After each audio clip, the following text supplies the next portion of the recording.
Who do you, when you have an opportunity to turn to somebody for inspiration, doesn't Eric Schultz immediately come to mind? First thing that comes to mind. Me too. Nice to see you all this afternoon. I do not have any announcements at the top, so we can go straight to your questions. Josh, you want to fire away? Sure. Thanks, Josh. Will the United States send a delegation to the funeral of Fidel Castro? Josh, I can tell you that the president has decided not to send a presidential delegation to attend the memorial service today. I can tell you, however, that Deputy National Security Advisor Ben Rhodes will attend the service, as will the top U.S. diplomat in Cuba, Jeff De Laurentiis. Those of you who have been following this story closely over the last couple of years know that Mr. Rhodes has played a leading role in crafting the normalization policy that President Obama announced about 2 years ago. He has been the principal interlocutor with the Cuban government from the White House in crafting this policy and implementing it successfully. He actually, as a part of those responsibilities, he has the occasion to travel to Cuba occasionally to further implement this policy. He actually was already planning to travel to Cuba this week. So in addition to the meetings that he already has on his schedule with Cuban government officials and with officials at the U.S. Embassy, he also will be attending the service that the Cuban government has planned for this evening. And as I mentioned, he'll be attending with the top U.S. diplomat on the island, Ambassador De Laurentiis. So I guess it begs the question, if two high-ranking U.S. officials, a national security official who's worked on Cuba and the ambassador, are attending, how is that not a U.S. delegation? Well, Josh, there's a formal process where the president would designate a presidential delegation to travel to Cuba specifically to represent the United States at a foreign event. Sometimes it's an inauguration, sometimes it's a coronation, sometimes it's a funeral. That will not be taking place this time, but the United States will be represented at the event by our top diplomat on the island and by a senior White House official who will be traveling to Cuba. What was the thinking behind not designating a formal delegation? Well, obviously, Josh, so much of the U.S. diplomatic relationship with Cuba is quite complicated. There are many aspects of the U.S.-Cuba relationship that were characterized by a lot of conflict and turmoil, not just during the Castro regime, but we continue to have some significant concerns about the way the Cuban government currently operates, particularly with regard to protecting the basic human rights of the Cuban people. So we believe that this was an appropriate way for the United States to show our commitment to an ongoing, future-oriented relationship with the Cuban people. And this is an appropriate way to show respect, to participate in the events that are planned for this evening, while also acknowledging some of the differences that remain between our two countries. Josh, does the president view flag burning to be a protected act of free speech, and does he feel that it should remain that way? The freedom that we all have to express ourselves in the way that we choose to do so is protected by the United States Constitution. Similar freedoms related to the practice of religion, speech, the institution of journalism, are also enshrined in our Constitution and are worth protecting.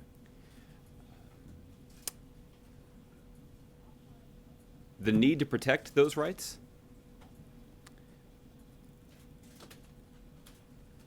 is in place to protect speech and expression, not just when we agree with it, but also when we find it offensive. Many Americans, the vast majority of Americans, myself included, find the burning of the flag offensive. But we have a responsibility as a country to carefully protect our rights that are enshrined in the Constitution. I know that this is a bipartisan sentiment. I know that there are conservatives on the Supreme Court that share the view that I've just articulated. I know that there are Democrats and Republicans in the United States Congress that share the view that I've just articulated. And it certainly is consistent with the kind of governing agenda that President Obama has pursued here in the White House during his 8 years in the Oval Office. You cast the right to burn the flag if one chooses to do so as part of a broader set of basic freedoms. You mentioned freedom of the press and others. Is it fair then to say that the president is concerned when he sees the president-elect saying, we need to remove citizenship from people who, choose to engage in that activity, about rolling back of some basic freedoms under the next administration? Josh, I'll just make an observation that many of you have made, which is that this is not the first thing that the president-elect has said or tweeted that President Obama disagrees with.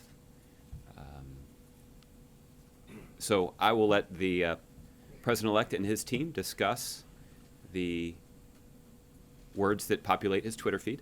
They can explain or defend those positions or those views. What I can do is my best to articulate to you the president's views and the priority that he places on a smooth and effective transition. And if I spend our daily interactions here itemizing and criticizing all of the things that the president-elect does that are different than what President Obama has done, that is going to materially undermine our ability to engage in a smooth and effective transition. And since that's the priority right now, since the election was held, I'll let the president-elect's team speak to the wisdom and views and policy positions that are articulated by the president-elect. And just lastly, policy aside, a number of times in the last week or so, you've noted that the method that these positions have come out from the president-elect have been Twitter. Are you suggesting that maybe it would be wiser, given the stature of the office, for the president-elect to be tweeting less or to be finding another way to sort of communicate some of these positions? I don't mean to do that. I think in what I've observed is that since the election, this seems to have been the principal method that the president-elect has used to communicate with the American public and to communicate with all of you, with the exception of at least one off-the-record meeting that he held with journalists in New York last week. So I don't mean to make that reference pejoratively, because the truth is President Obama has found Twitter to be a useful mechanism for communicating with the American public and providing some insight to all of you about what he's thinking about. At the same time, President Obama has not relied just on Twitter to communicate with the American public and interact with all of you. Over the course of the president's foreign trip, for example, when he traveled around the world, meeting with world leaders, talking about some of our highest national security priorities, the president, over the course of that trip, convened 3 different news conferences to answer your questions and to speak to all of you about those meetings and about the way that he was representing and advancing our interests around the globe. Interacting in that form with the independent media is not just valuable, it also is part of the job. And President Obama takes that part of his job quite seriously. And that's something that we've done extensively during his time here in office. But obviously the president-elect and his team will have to develop a communication strategy that they believe is most effective to informing the American public and is also consistent with the expectations that the American people have about transparency and accountability for those in positions of authority. And part of that is an individual in a position of authority submitting or even subjecting themselves to skeptical questioning from an independent news media.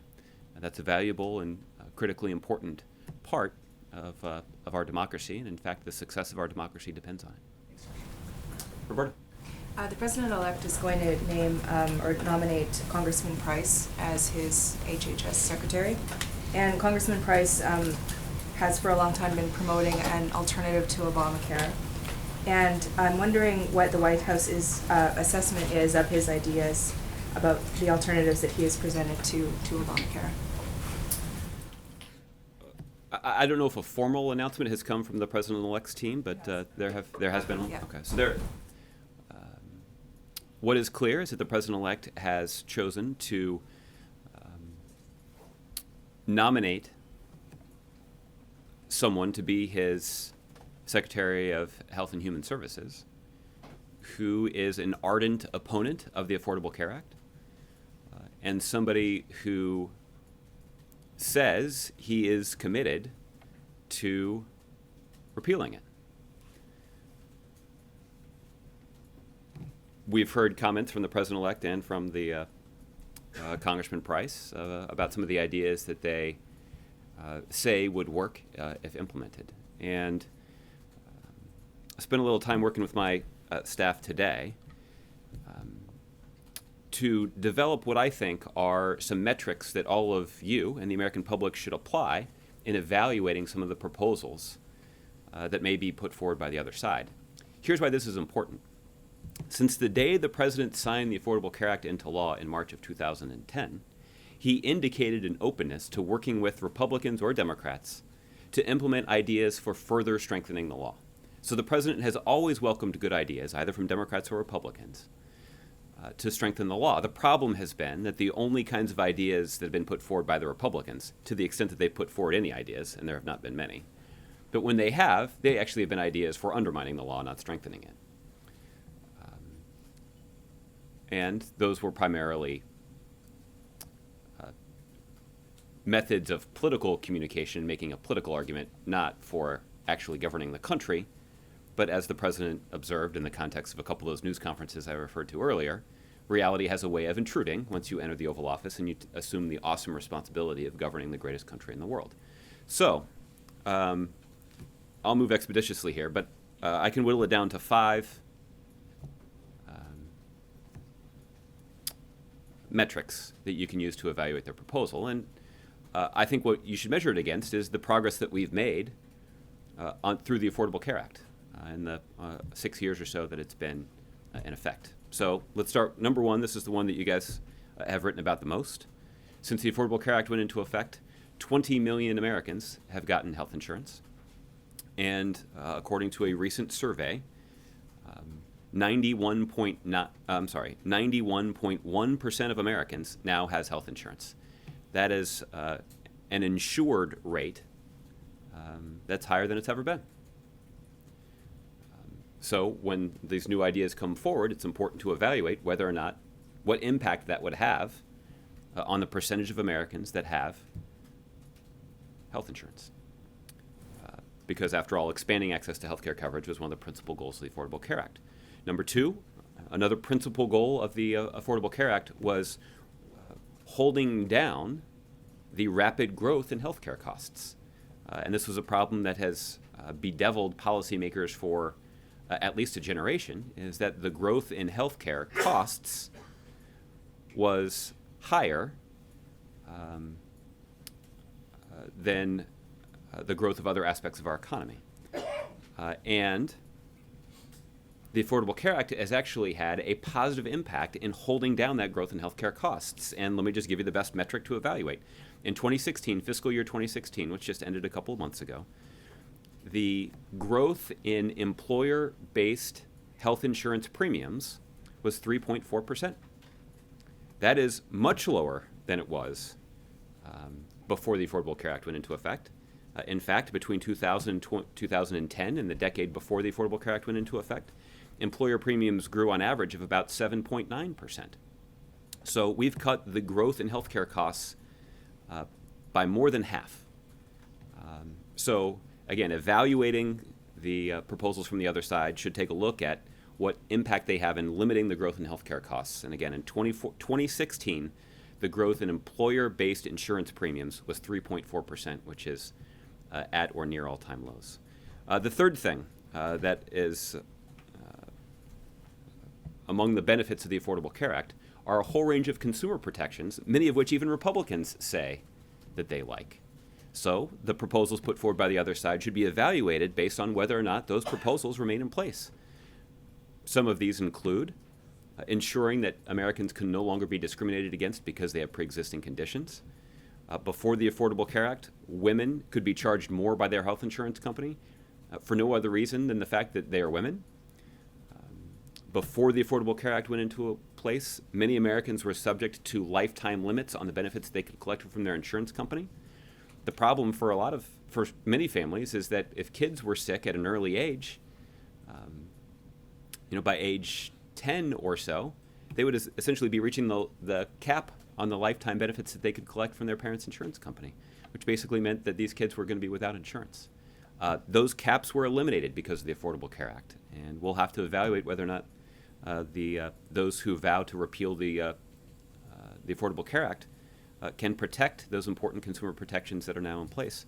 The other one that's gotten a lot of attention is that thanks to the Affordable Care Act, young Americans can stay on their parents' insurance until age 26, and that provides an important buffer for many young Americans when they get out of college before they get settled in a job over the long term. They can enjoy the protection of being on their parents' health insurance.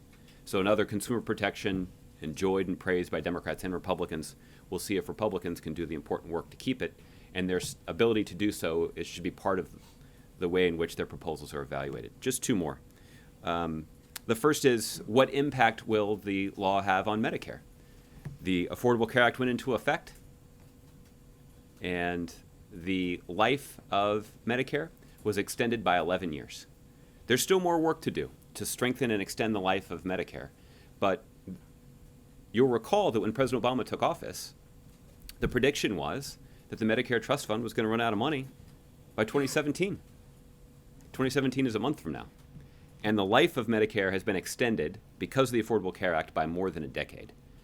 So it certainly will be important to ask questions if and when there is a proposal from the other side, what impact their plan will have on strengthening Medicare. And the last thing, and I cite this only because this is what Republicans most like to talk about, and that's the deficit. What impact will their proposal have on the deficit? What I can tell you that the CBO has concluded is that the impact of the Affordable Care Act on the deficit is to reduce the deficit by $3 trillion in the next 20 years. Trillion with a T. A $3 trillion reduction in the deficit over the next 20 years. So that certainly sets a pretty high bar for evaluating the budget impact of a proposal from the other side, but that is an important metric, one that Republicans have long prioritized, and if and when they put forward their own proposal, it should be measured against the kind of progress that the country has made under Obamacare. So I appreciate you indulging me with the long answer, but this is the kind of thing that I can certainly understand why this may not end up in the stories about Congressman Price's nomination today.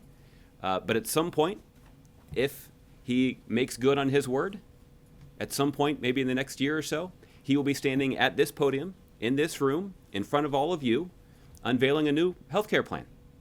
And so I hope I'll be counting on all of you to just take a look at my notes, and if you, or take a look at the notes from this briefing, and maybe it could serve as some questions that are worth asking about the new proposal. So I don't want to go on too long. Okay. I already have, which I apologize.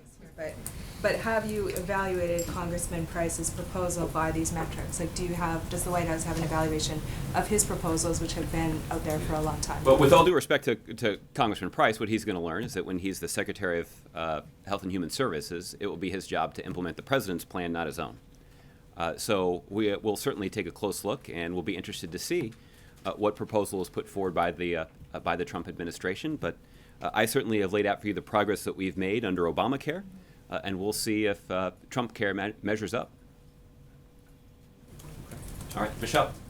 Thanks. So in the past, you've expressed optimism, and the president himself expressed optimism after the first time he met with President-elect Trump in the Oval Office that he may keep parts of Obamacare.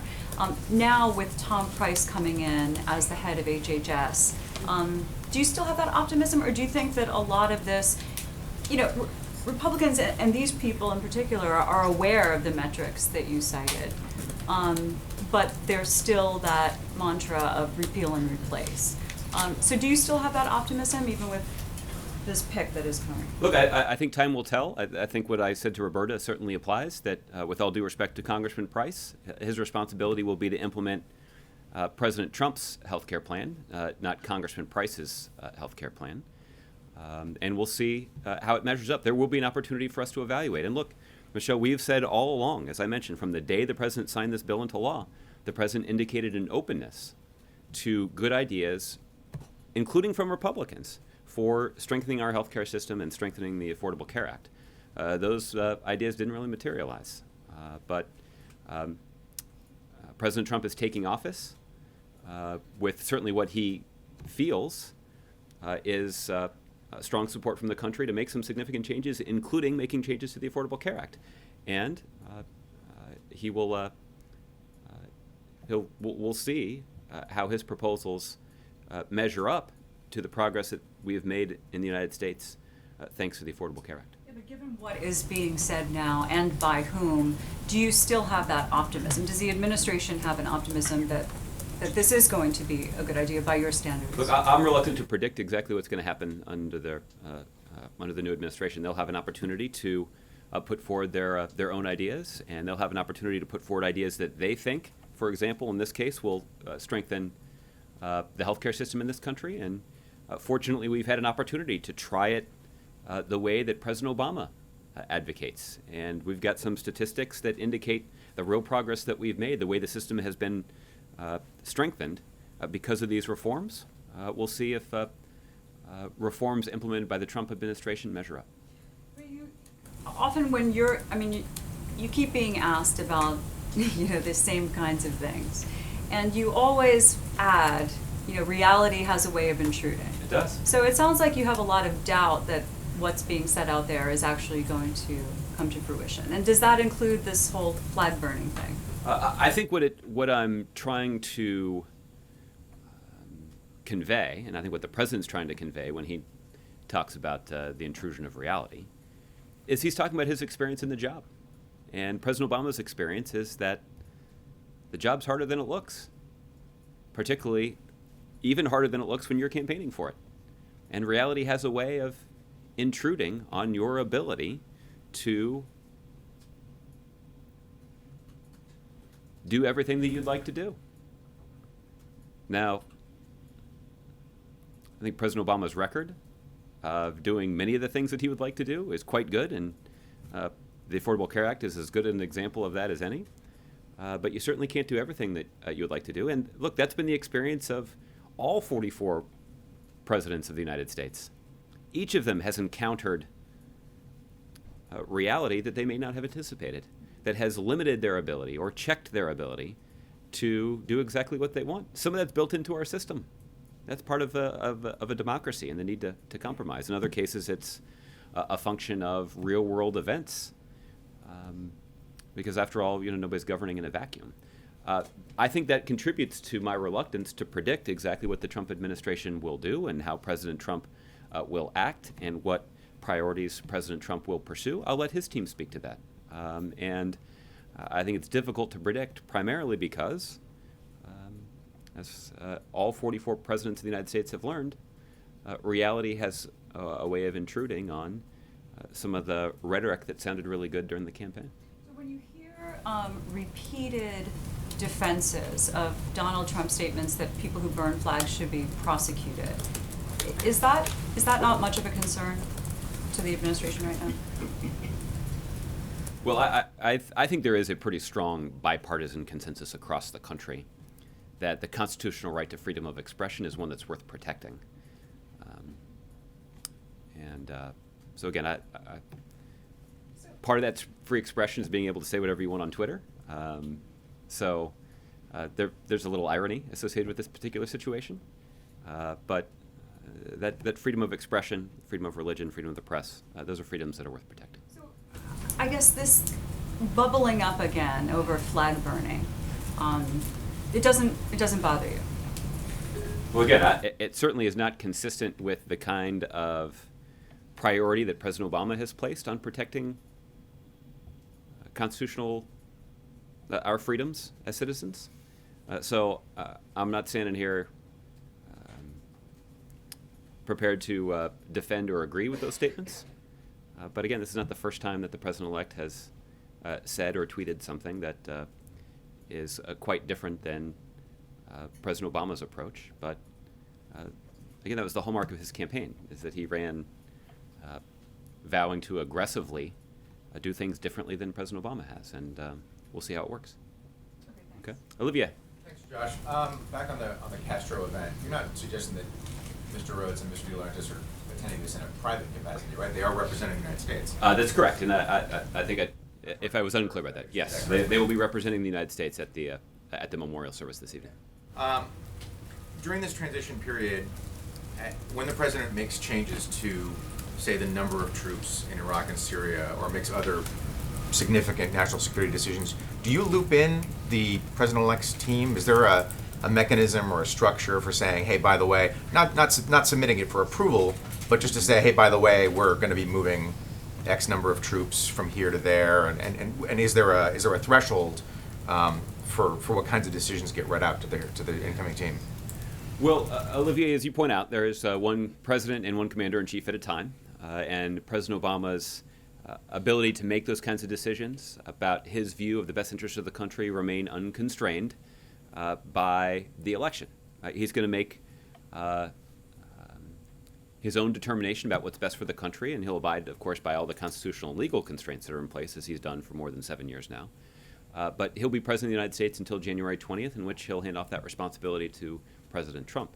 One of the priorities that this president has articulated is a commitment to a smooth and effective transition, and that transition will be more smooth and more effective if the president-elect and his team has some insight into the kinds of decisions that are being made in real time as the president-elect prepares to take office. So it's hard for me to give you a lot of detail about what standard is established for something being needed to be communicated to the president-elect's team, but there certainly is an interest in helping the president-elect's team understand what kinds of decisions are being made, so that they will be prepared to lead the country on January 20th. Let me ask it slightly differently. Okay. Is there a mechanism other than the PDB, the intelligence briefings, for reading in the president-elect's team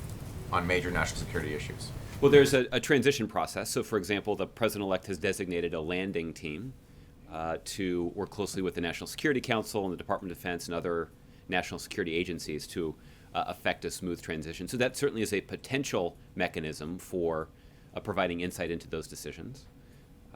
And then, as we've discussed, there obviously is some communication that is ongoing between the president and the president-elect directly. I can't speak to whether or not some of the national security issues that you've alluded to came up in those conversations or not, but that certainly would be another mechanism for that information being transmitted. Thanks, Judge. Okay. Ron? So on the Affordable Care Act, is the president, and are you saying that the president believes that reality is going to hit the new administration and they're going to be able to see that they can't dismantle this? Well, I think the point that I'm making, Ron, just to try to be as direct as I can about this, is that it's one thing to use rhetoric on the campaign trail that may poll well among a certain segment of the population, and saying at a rally of thousands of conservatives who are ardent political opponents of President Obama to stand at a podium like this and say, I'm going to repeal Obamacare. It's yet another thing to enter office and be faced with the reality that one impact of the Affordable Care Act is that the rate of Americans who are uninsured is at a historic all-time low, or to see that the growth in employer-based premiums is actually lower than it's been in quite some time, or that these kinds of consumer protections are actually the kinds of things that Democrats and Republicans alike all across the country strongly support. So the idea of repealing the law, once you consider the benefits and once you have to reckon with the benefits, becomes more difficult. How engaged is the president in trying to make this argument now on a dated, as a practical matter? Is he in touch with the new administration? Is he in touch with folks on the Hill? What is he doing to try and make this case, or if anything, or is he just resigned to the fact that they're going to change it? Well, again, I think as I've tried to lay out here, their promise to change it, I think, is going to be challenging. If they're at all concerned about trying to expand healthcare coverage or save people money or protect people from insurance companies that may not have their interests at heart, or to extend the lifetime of Medicare, or to cut the deficit, if they don't share those priorities, then it will be pretty easy to come in and just knock this down and put in some other plan. I'm not really sure what the benefits would be, but they'll have an opportunity to make that case. I think that's my point. With regard to the president, he has had a handful of conversations with the president-elect, including in the Oval Office. I'm not going to speak to the content of those conversations. There are plenty of very strong supporters of the Affordable Care Act who continue to serve in the United States Congress. And many of the kinds of changes that are being discussed by some conservatives would require congressional approval. So, Right, I asked because I think there's, among some of the president's supporters, there's a concern that in his effort to create a smooth transition, he appears to be not fighting back as much of his legacy is about to be dismantled or certainly severely threatened.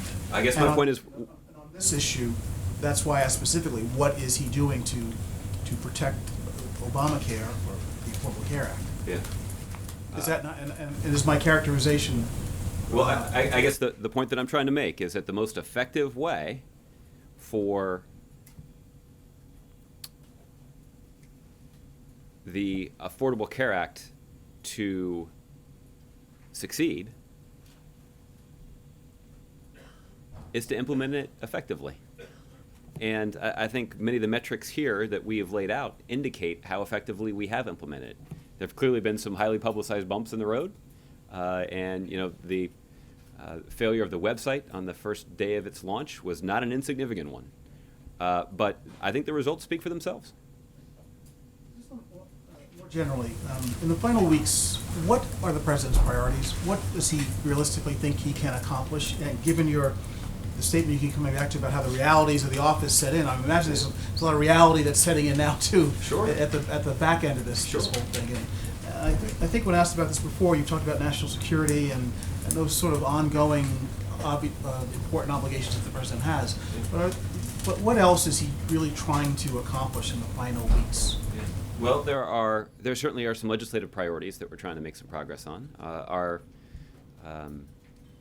There are many things that are going to be left undone, unfortunately. Things like immigration reform, probably criminal justice reform, and that's more than a little What's realistic?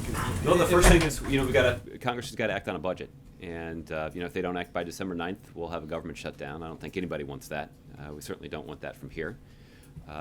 And more than that, we don't just want to avoid a shutdown. We also want to make sure that our men and women at the Department of Defense have the resources that they need, even in this challenging time, to succeed in their mission to protect the country. And there has been a proposal floated by some on Capitol Hill that they might consider an extension of the continuing resolution to May. That'd be a big problem. And the reason that would be a problem is because it would hamstring some of the efforts that are underway at the Department of Defense to protect the country and to start new efforts, new weapon systems and other production increases that are required to ensure that our men and women in uniform have the resources that they need and the equipment that they need to protect the country. There also is an important fight underway in Iraq right now against ISIL, and there are substantial resources that have been committed to that fight. The United States has a very specific role. It's different than the role that our troops were, or different than the mission that our troops were given when President Bush was the commander-in-chief, but it still requires resources. President Obama has made a substantial commitment to European reassurance effort. And these are I'm listing out these things because these are the kinds of things that would not be addressed through a straight CR. And I think even the Secretary of Defense can tell you how a CR through March that essentially covers 6 months of the fiscal year is bad enough. But extending the CR through May and having a CR in place for 3/4 of the year would have a really negative impact on the Department of Defense and would undermine some of the important work that's being done there on a regular basis to protect the country. So Congress has got a responsibility here. We'd obviously prefer that they pass a budget, but if they resort to just a continuing resolution, we believe that should be made, that should be as short as possible so that a regular appropriations bill can be passed and the resources that our men and women in uniform need can be approved. Okay, Kev. Thanks, Josh. I want to ask you about South Korea and the instability that's happening there politically right now. How does that impact the U.S. relationship with what's happening there, in particular as we make the Asian pivot, as we've talked about at length for quite some time? Well, Kevin, the thing I can tell you is that the United States and South Korea have been close allies for decades, and the strength of that alliance has persisted through Democratic and Republican administrations in the United States, and that alliance has persisted through different administrations in the Korean presidency as well. So I think that's an indication that the security relationship between the Republic of Korea and the United States is substantial and so important that it supersedes political relationships. The people-to-people ties between our two countries indicate just how important a relationship this is, and that certainly supersedes politics. So the president is committed to our alliance, and just as importantly, our country is committed to maintaining a strong alliance between our two countries. Investing in that alliance advances the interests of both our countries and enhances the national security of both our countries. So, obviously there is a rather complicated, shall we say, domestic political situation inside of South Korea right now. That is a situation that the South Korean people will grapple with. But the ongoing alliance between our two countries is as strong and durable as ever. Has the president been in contact with his counterpart there? I'm not aware that they have had an opportunity to speak since September. You'll recall that President Obama had an opportunity to meet with President Park in Laos in early September. They spoke shortly after that meeting on the telephone in the hours after the latest nuclear test from North Korea. I don't believe that they've spoken since then, but we can keep you updated on that situation. What does the president think about David Petraeus and his ability to be a Secretary of State, if that were to be something the Trump administration would consider? Yeah. Does the president think he's the kind of man who could do that job? Well, listen, as I mentioned yesterday, I've avoided speculating on a potential Obama administration. Well, yeah. Well, let me finish. I'll work on something here for you. Let me just. I'm gonna try to help. Let me just stipulate, though, that I'm reluctant, as I've been reluctant to speculate on potential Obama administration personnel announcements. I'm particularly reluctant to speculate on any Trump administration personnel announcements. But as you point out, Kevin, the president does know General Petraeus, and General Petraeus assumed some significant responsibilities in the Obama administration, including not just in the military, but also when he left the military to serve for a period of time as the director of the CIA. And President Obama has always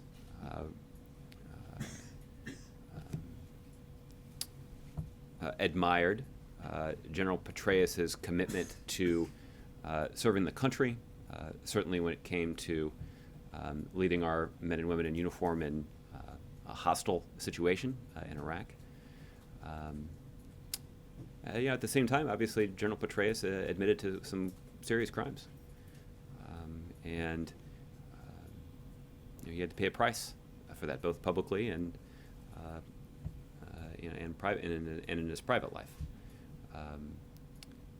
But with regard to his potential appointment as Secretary of State, we'll leave it to the president-elect and his team to describe why General Petraeus may be a good fit for that position and why he may be under consideration for it. It would be certainly fair to say the president doesn't consider him unfit. Well, again, I don't think I'd pass judgment one way or another on a potential personnel announcement, as we've discussed earlier. General Petraeus is somebody with extensive experience in the Middle East, and he has on occasion served as an informal outside advisor to senior administration officials here who've sought his advice and counsel on some of the many difficult issues that our diplomats and intelligence professionals and military leaders face in that region of the world. That advice is not provided through any sort of formal channel or his service on any sort of formal advisory board, but he nonetheless maintains some important relationships with officials here in the Obama administration. And that's an indication that he is a professional who has a lot of experience and knowledge. He's somebody who loves his country and has served his country, and he's somebody who, over the course of his career, has provided valuable advice to presidents in both parties. But his fitness for this position is something that I'll allow the president-elect to determine. Two quick ones. Any update on the possible strike? I'm not sure if it's actually taken place up in Chicago. The SEIU is having a massive strike that could be impacting air travel. Are you aware of this? And if so, what's the... I've seen some of the news reports about the potential for a strike among some non-unionized workers in Chicago. I'm not aware of it having any significant impact on air travel at this point, but we can certainly check on that for you. I'm also not aware of any communication from the White House about this potential labor action. Okay. Chip. Thanks, Josh. On the Dakota pipeline situation, how closely is the president now following this? It really is becoming a bit of a powder keg. There already has been a fair amount of violence, and there are some people who believe there could be more with the evacuation order from the governor, and now a large group of veterans saying that they are going to go in and act as human shields to protect the protesters. Is the president, there are people calling for the president to get more personally involved, for the administration to get more involved. Will they do that? Well, Chip, I did see the statement from the governor. I think the governor at some point hastened to add that he did not anticipate forcibly removing people who were currently at that site. Look, the president was asked about this a month ago and indicated his belief that protesters have a responsibility to protest peacefully. He indicated that there's an obligation for law enforcement authorities to show some restraint, and it's important for everybody to do what they can to try to avoid a situation where people are going to get hurt. So that obviously is a top priority. The president at the time indicated that there was an ongoing review at the Army Corps of Engineers, considering what sort of, or I guess I should say, whether additional engagement with tribes in the area was necessary before moving forward with the project. And that review determined that it was important for the Army Corps of Engineers to go back to the tribes and other affected populations and engage in additional conversations with them to try to address their concerns about this particular infrastructure project. So that is work that the Army Corps of Engineers is engaged in. The president obviously believes that it's important for government agencies in a situation like this to carefully consider the impact of these kinds of projects on local populations. And I know that this is actually often a principle that Republicans, or at least conservatives, would hold up as an important thing for the federal government to do. In this situation, President Obama agrees. And it's important for the concerns that are raised by local populations to be taken into consideration when a significant government action like this is being contemplated. So has he done anything to be more involved in this than what he said a month ago? The president's being regularly updated on the situation, and I know that there are officials at the White House that have been in touch with the relevant agencies, including the Department of Interior, but I'm not aware of any specific presidential actions that have been taken at this point, in part because the renewed engagement of local populations by the Army Corps of Engineers is consistent with what the president believes is an appropriate next step. One of the possibilities that was suggested a month ago was rerouting the pipeline. Where does that stand? Well, again, I can't speak for the Army Corps in terms of the discussions that they're having with the tribes in the area. I think the president's hope is that both sides will sit at the table in a constructive spirit and actually focus on trying to resolve these differences as quickly as possible. And I think the president's view is that it's in the interests of both the tribe, the locally affected tribes, and the Army Corps of Engineers to resolve these differences as soon as possible and let the project go forward. I think he has no plans to get more personally involved at this point. At this point, I'm not aware of any impending presidential actions, but if that changes, we'll let you know. Okay. April. Josh, two quick questions. Are there any plans for any phone conversations or any meetings face-to-face with President Obama and President-elect Trump again? I certainly wouldn't rule them out, but nothing is scheduled at this point. Nothing is scheduled. When you say you wouldn't rule it out, could it be this week, next week? Could it just happen just by happenstance? How does that happen? It typically happens when the president-elect telephones the White House and says that he would like to speak to the President of the United States, and the president either gets on the phone or calls him back quickly. Does he call late at night? I can't speak to the timing of those calls. Here. I don't know when the calls have been placed. Next question, but that was a valid question. Next question. How do you rate or gauge the effectiveness of a presidential policy and initiative, particularly when it is dismantled, defunded, or taken apart, not like you intended it or originally placed it?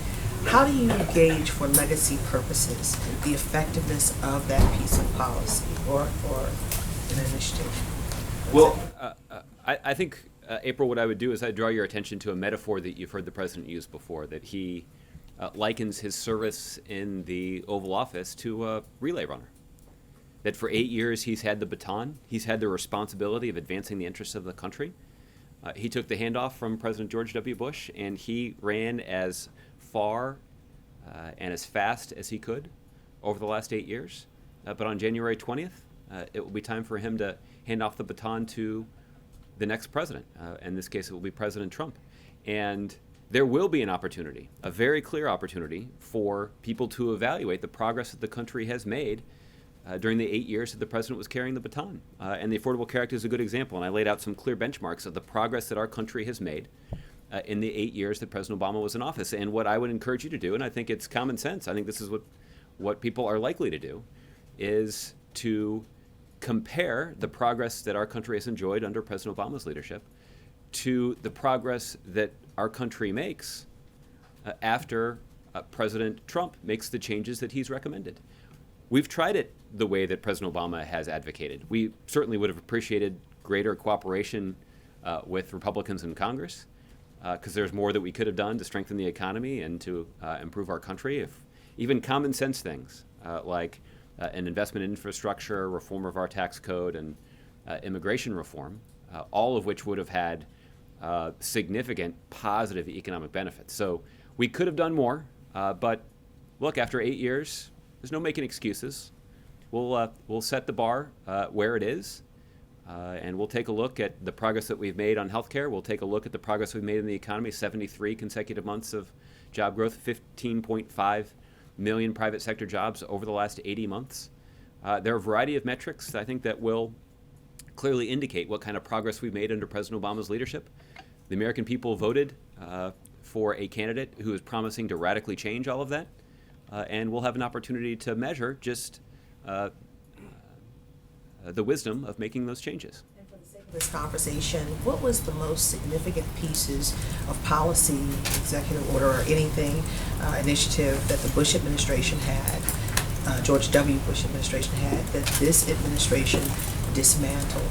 And there was a significant change for the better over these 8 years. Well, we've spent a lot of time talking about it, and I think it applies here. The Affordable Care Act. For 100 years, presidents in both parties had assumed office promising to fix the healthcare system, to ensure that consumers were better protected, to ensure that more Americans had access to healthcare costs, to ensure that healthcare costs weren't growing so rapidly, to strengthen Medicare, which is something that a more recent generation of presidents were faced with. And by their own accounting, all those presidents failed. They weren't able to get it done because of the enormous legislative barriers that stood in their way and because of the inherent complexity of overhauling a sector of the economy that comprises about 20% of our overall economy. So it's substantial. But President Obama succeeded in doing it. And the results speak for themselves. And there will be an opportunity to evaluate whether or not the kinds of changes that President Trump is recommending actually do have a positive impact on the goals that presidents in both parties have stated. So we can determine whether or not the Trump administration succeeds in expanding access to coverage, in limiting the growth in healthcare costs, and extending the life of Medicaid, and protecting consumers and in reducing the deficit. All tangible benefits of the Affordable Care Act. We'll see if the changes that they vow to implement will build on that progress and increase those benefits. And if so, President Obama will be among the first to give them credit for doing so. But if not, I think it certainly will once again confirm the wisdom of the approach that President Obama has pursued. ACA wasn't there before. I'm talking like things like education or even the military with stem cell. Different changes. What was dismantled there that from when this president came in that changed for the positive throughout these 8 years, dismantled from that former administration? Well, the former administration certainly was reluctant, in some cases unwilling, to engage with the international community to fight climate change. The Bush administration famously ensured that the United States remained one of the holdouts from the Kyoto Protocol. That undermined that coordinated international effort to confront climate change. President Obama reversed that strategy. And as a result, we have made progress in both reducing emissions and growing our economy. There is a lot more important work to be done on that front, and that important work is going to require the international community to cooperate in pursuit of that effort. Okay, Jordan. Thanks, Josh. Can you tell us how this dinner last night with President Obama, the Vice President, and Senator Reid came about, and tell us what they discussed over dinner? I don't have a detailed readout to provide, primarily because it was a social event, and this was an opportunity for the President and the First Lady to host a private dinner in honor of Senator Reid and his impending retirement. Over the last 8 years, the Democratic leader in the Senate has been an enormously valuable partner to the President, and last night was a small, private, social opportunity for the President and First Lady to offer some appreciation to Leader Reid for his friendship and for his partnership over the last 8 years. Did they talk business at all, or like on the CR or anything else like that, or was it just social? My guess is they probably couldn't get in and out of the room without talking at least a little business, but it was primarily a social function. And one last thing on the Castro funeral plans. I know this is the memorial service today, but there's a lot going on. I know the formal funeral ceremonies are taking place on Sunday. Yeah. Is the United States sending anyone to that ceremony, or is this the only event, memorial event, that is being attended by U.S. officials? My understanding, at least the way that it's been described to me, is this event that the Cuban government is organizing for this evening is the event where the United States will be represented by the Deputy National Security Advisor and by the top diplomat in Cuba. I guess I'd refer you to the embassy in Havana for greater information about whether or not there'll be a U.S. presence at any of those other events. Certainly no one from the White House and no other delegations will be sent to Cuba to participate in any of the other events, but I don't know if there'll be other diplomats or other officials who are based at the embassy that may participate in those other events. Okay. Alexis. Josh, two quick questions. To follow up on what Olivier was asking you, can we check and see, has General Flynn had a chance to talk with Susan Rice? I don't know whether or not General Flynn has had a conversation with Dr. Rice at this point. What I can tell you is that there obviously is important work that's being done by the officials at the National Security Council that have been designated to engage with the transition team appointed by the President-elect. And I know that there are officials so designated by the President-elect that have been focused on a smooth and effective transition at the National Security Council. That cooperation is underway, but I don't know if that cooperation has included a phone call between the National Security Advisor and the President-elect's National Security Advisor. A question about the metrics. Before the election, we listened to President Obama tell Americans that his prediction was that Donald Trump and the Trump administration could reverse. He described, everything we've done is at risk, and it was quite strident in his dire predictions. Since the election, and today again and yesterday, the president and your rhetoric is that, and he even told the New Yorker, he didn't expect more than 20-25% of his achievements to be plucked away or erased. Can those two predictions of, it's going to be much harder than they imagine, or they're going to take away everything, can those be consistent? Or was he exaggerating then, and is he exaggerating with rosy eyeglasses now? Well, I think this is a good question, Alexis. I think the point that the president was making on the campaign trail is this progress is at risk because of the outcome of the election. You had one candidate who was vowing to build on the progress that we'd made under the Affordable Care Act. That's not the candidate that won. The candidate that won is the candidate that was vowing to repeal the Affordable Care Act and has even appointed or somehow signaled his intent to nominate a Secretary of Health and Human Services who has been a strident critic of the Affordable Care Act. Elections have consequences. And as a result, the progress that we've made under the Affordable Care Act is at risk. There's just no denying that. And at risk in a way that it would not have been had the election outcome been different. That said, there will be some limits on the ambition that was articulated by the president-elect, just based on the need to confront the reality of the progress that we've made under the Affordable Care Act. And that's something that he'll have to grapple with in office. But the risk facing the millions of Americans that benefited from the Affordable Care Act, and I don't just mean the 20 million who've gotten health insurance from the Affordable Care Act, but I also mean the 150 million Americans who get health insurance through their employer, who certainly are in a position where they could see their employer premiums go up more quickly than they have in the last few years, and they certainly are at risk of seeing some of these consumer protections that they benefit from now being stripped away. But like I said, elections have consequences, and I think that is reconcilable with the idea that every president, when they take office, does have to deal with the reality that has a way of intruding. I just want to clarify, the president, and we could imagine what the good reasons were, he did not tell voters, don't worry, if she loses, it's going to be really hard for him to do this stuff, right? Which is what he's saying now.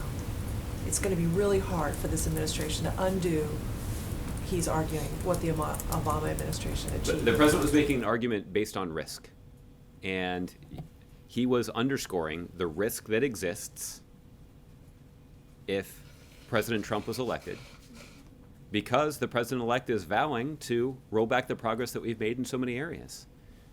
That risk has now been realized. That risk is present in a way that would not otherwise have been. So the president's rhetoric is, unfortunately, come to pass. And now this is a risk that our country is facing, unfortunately, a risk that the president would prefer that we not have to pile on top of the other inherent risks that any president will have to encounter. But yet that is what we face. That risk is mitigated by the fact that, yes, reality has a way of intruding. But that risk is there nonetheless, and it's one that the next administration will have to deal with. Okay. Mike.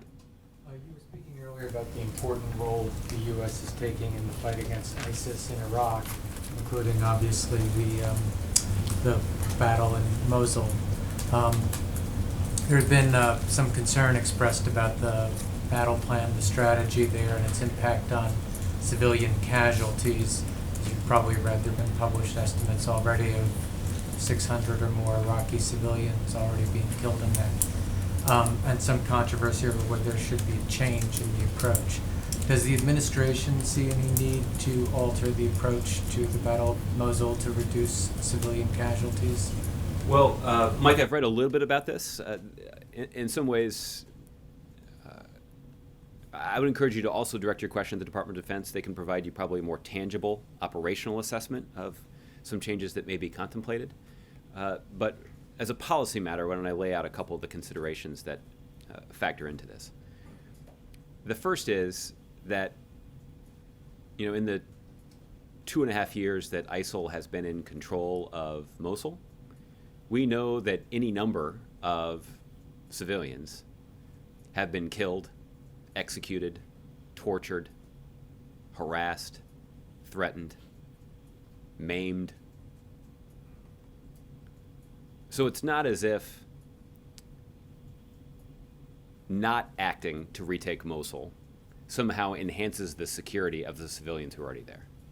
So the question really is, given that the status quo is unacceptable, how do you execute an operation that avoids unnecessary risk to the civilian population? Anytime you're talking about the second largest city in Iraq, this is a pretty significant challenge. And it is why the United States spent months working closely with Iraqi security forces and with other members of our coalition to effectively plan for the operation to retake Mosul. And what we have seen thus far is effective coordination among a variety of fighting forces, Kurdish forces, Iraqi security forces, both of which are being advised and assisted by U.S. special forces on the ground there.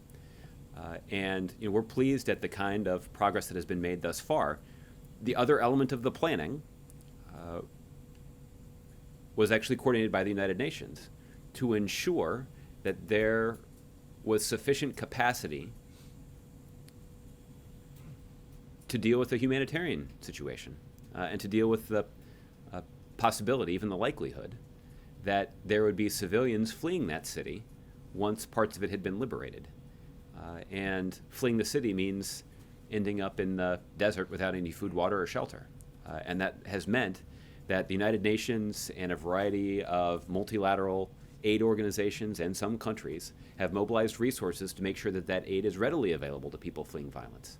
And we've seen that planning be useful, as thousands of civilians fleeing Mosul have been able to benefit from the shelter, food, water, and medicine that's provided by the United Nations. But there's more work to be done. There are more risks that will be faced, and certainly minimizing the risk to the civilian population is an important priority of this ongoing operation. But any time you are mobilizing a large-scale military operation in an urban environment, there are going to be risks, and that risk is only enhanced when you have an organization like ISIL that is so depraved that they're willing to use innocent men, women, and children as human shields. So the United States and others who are involved in this operation will certainly be working to minimize the risk that is faced by civilians. But it's impossible to reduce that risk to zero. And as you evaluate what sort of risk you're willing to tolerate, it's important to remember that those civilians are facing a severe risk, even if the status quo were in place and even if there were not an operation underway to retake that city. One more question. Most of the trade lobbyists and people around town have kind of given up on the TPP, particularly during this administration. When you've been asked about it in the past, you've been kind of coy about whether the administration's still trying to do anything on it.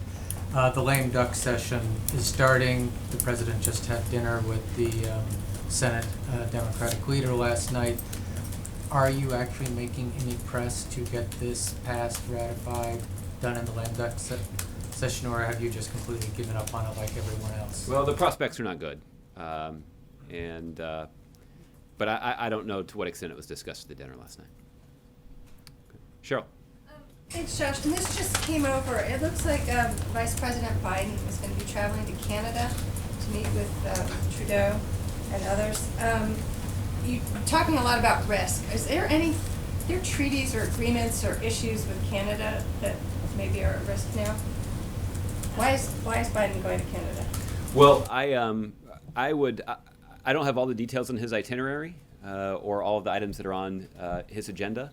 As you know, President Obama had an opportunity to meet with Prime Minister Trudeau in Peru just last week, or a week ago last Sunday. And it was a valuable opportunity for the leader of the United States to sit down with the leader of Canada, who's our closest partner on so many issues. I'll refer you to the Vice President's office for a more detailed accounting of what's on his agenda when he travels there. But I think, like President Obama, he certainly admires the leadership of Prime Minister Trudeau and is hopeful that the next administration will build on the strong relationship that this administration has sought to cultivate with Prime Minister Trudeau and the Canadian people. Lana. The memorial service and the funeral Sunday, I just want to clarify one thing on that. Will the same U.S. non-presidential delegation be attending the funeral? Can we assume that Ben Rhodes and Ambassador De Laurentiis will also be in attendance at the funeral? They are only participating in the memorial service that's planned for tonight. The briefing that was provided to me is that the actual funeral itself is actually a private event. But I can tell you that this is the only event that the Deputy National Security Advisor is planning to attend. Okay. Ohio State yesterday, does the president condemn that as an act of terror? Well, obviously, I should start by saying that we owe a deep debt of gratitude to the first responders who reacted so heroically to the situation there. There are indications that the suspect was neutralized within a minute or two of beginning this terrible act of violence. And that's thanks to the bravery and professionalism and skill of some of the law enforcement officers who responded so quickly to the scene. So we obviously, this is yet another opportunity for us to remember how professionally and how bravely men and women in police officers' uniforms all across the country work to protect us so well every day. We also are deeply appreciative of the response that was mobilized by EMTs and doctors and nurses in the Columbus area, based on the briefing that I received this morning.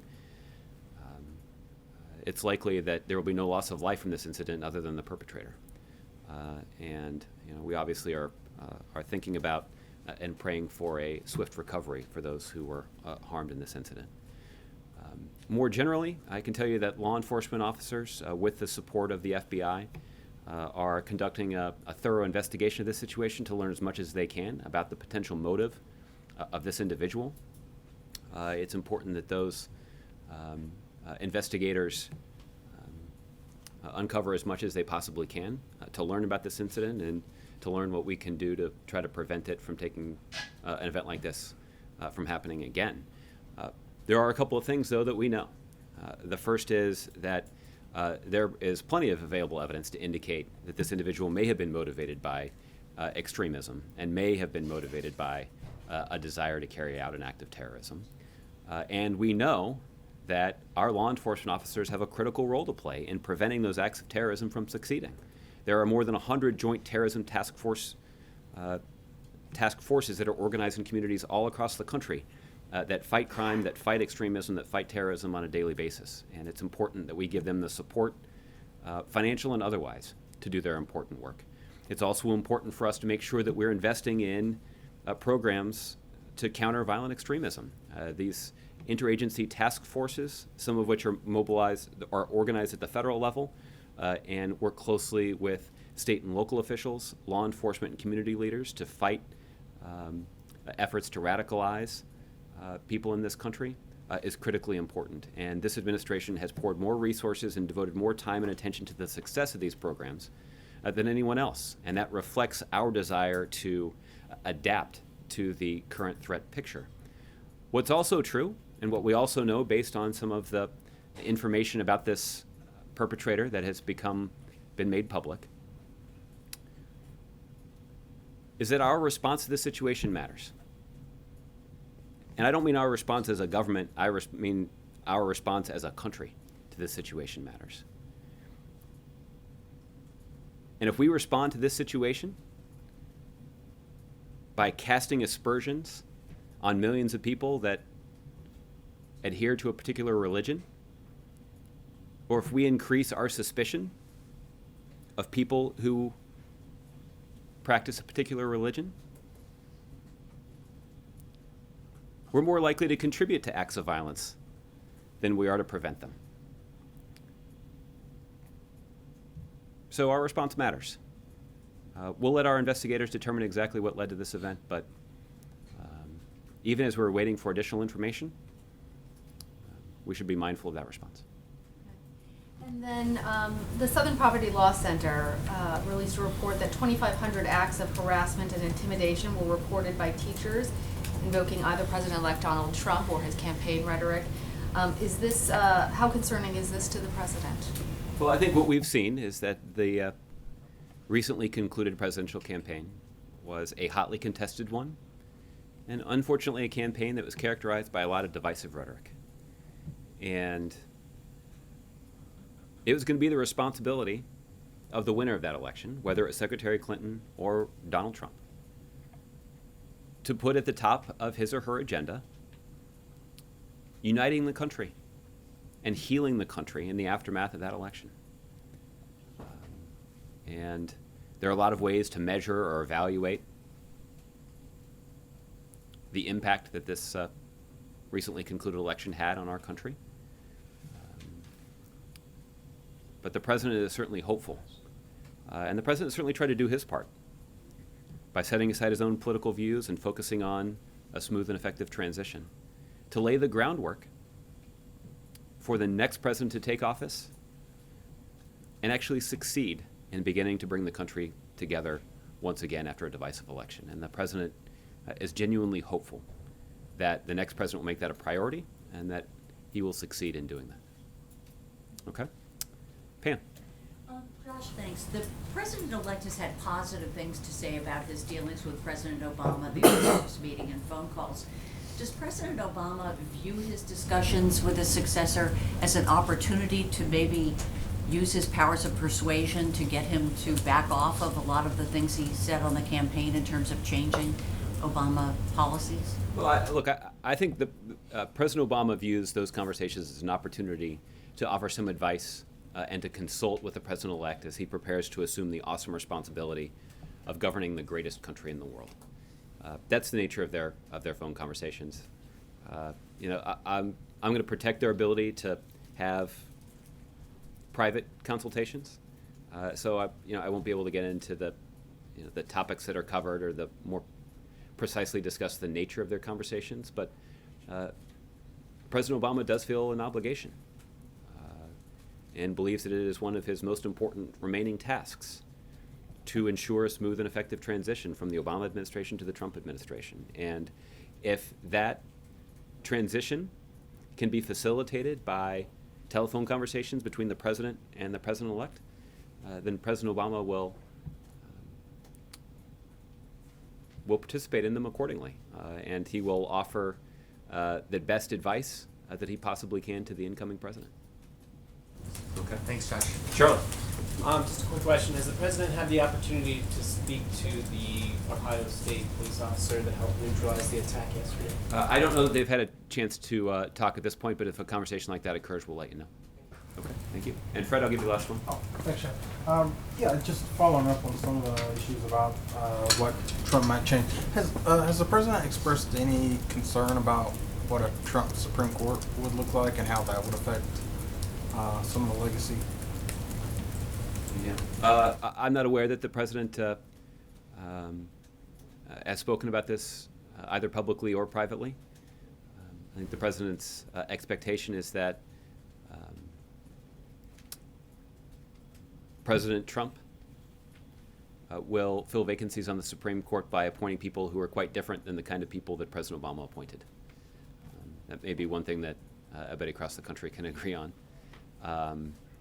It certainly doesn't discount the president's deep disappointment at the way Republicans in the Senate treated Chief Judge Merrick Garland. Chief Judge Garland has been waiting for consideration by the Senate for almost a year. And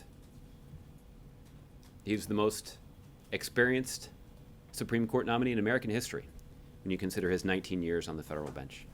He was somebody who served his country in prosecuting the perpetrators of one of the worst acts of terrorism on American soil when he helped lead an investigation and a prosecution of Timothy McVeigh after the Oklahoma City bombing. Chief Judge Garland is somebody that both Democrats and Republicans have said is somebody with a brilliant legal mind, and even Republicans have acknowledged that he's a consensus pick. And yet, Republicans in the Senate refused to do their basic job and even give him a hearing and even give him a vote. And that's deeply disappointing. And look, I don't know if they will change course between now and January 20th. I suspect they will not. And I don't know at this point who President Trump would choose. He would certainly I think he could in good faith. Well, look, he'll obviously have the opportunity to choose whomever he would like. We'll see how they're treated in the Senate. Two more quick ones. Does the president plan on any executive actions to solidify things, or does he just believe that those would just be instantly overturned at this point?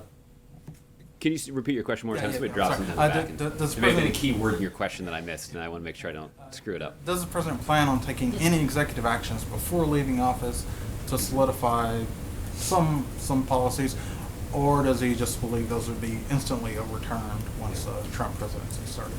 Well, the process of acting on an executive order, Fred, as you know, is an executive action or an executive order is one that requires a lot of preparation.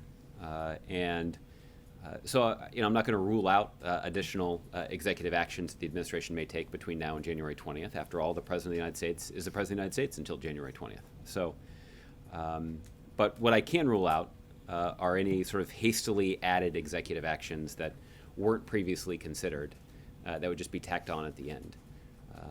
But are there some actions that have been in the pipeline for quite some time that could be announced between now and January 20th? That possibility certainly exists, but I don't have anything to preview at this point. Trump made, of course, quite a bit of news last week when he indicated there wouldn't be any prosecution of Hillary Clinton. Given that, does the Obama administration take his word on that, and is there no chance of a pardon of Secretary Clinton for any possible offenses or anything that the Trump administration might go after her on? Well, Fred, as I did get asked about this, last week or the week before, and the point is that there's a long tradition in the United States of ensuring that we separate criminal investigations from politics, and there are a lot of good reasons for that. Primarily, the reason for it is to make sure that people aren't left somehow with the impression that they'll be treated differently in our criminal justice system based on their political affiliation. Our tradition in this country is that everybody is treated equally under the law. And that's a tradition that's worth upholding.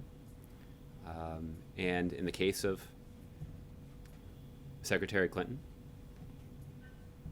her use of a private email system was thoroughly investigated by career investigators at the Department of Justice and the FBI.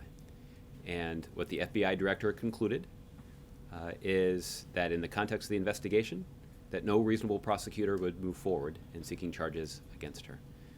That was a recommendation that he forwarded to officials at the Department of Justice, and officials at the Department of Justice agreed with his recommendation. Given that the FBI director is somebody who was a registered Republican, who served in a senior Department of Justice position in a Republican administration, somebody who was confirmed with strong majorities in the United States Senate by Democrats and Republicans, I think it's an indication that politics did not factor into the conclusion, and that's a good thing. What Trump might do later if he does try to launch an investigation, or his Justice Department would, you don't think there'd be a need for the president to pardon her before leaving?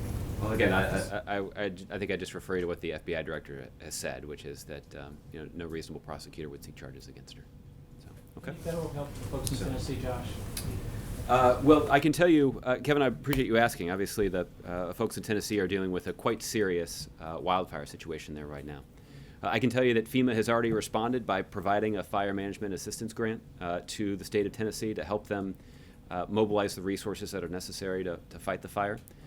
The one piece of good news that we have is that meteorologists are predicting some rain in the area in the next 24 to 48 hours. That obviously would be a welcome development and would hopefully hasten the extinguishing of that fire. All right. Thanks, everybody. We'll see you tomorrow.